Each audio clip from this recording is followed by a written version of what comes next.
Hello guys, hope you are doing well. Today we will learn out for 7. It is a very easy one. You have to just pay attention guys.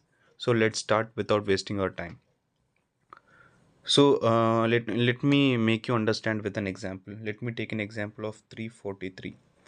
In this divisibility test for 7, you have to just see so you have to just multiply the last number with 2.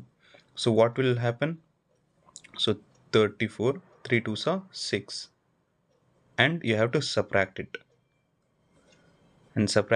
then 34 minus 6 will be 28.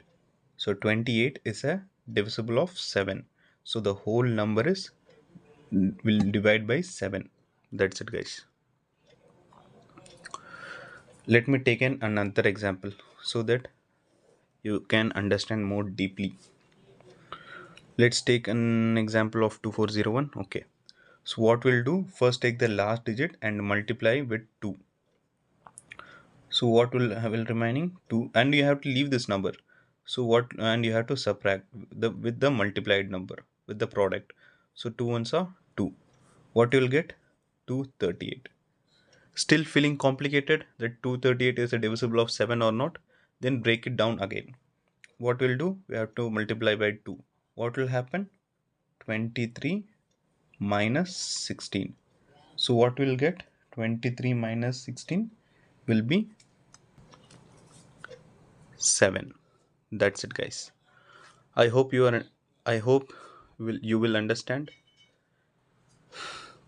So let me just sum up for you. For divisibility test for 7, we have taken a number of 343.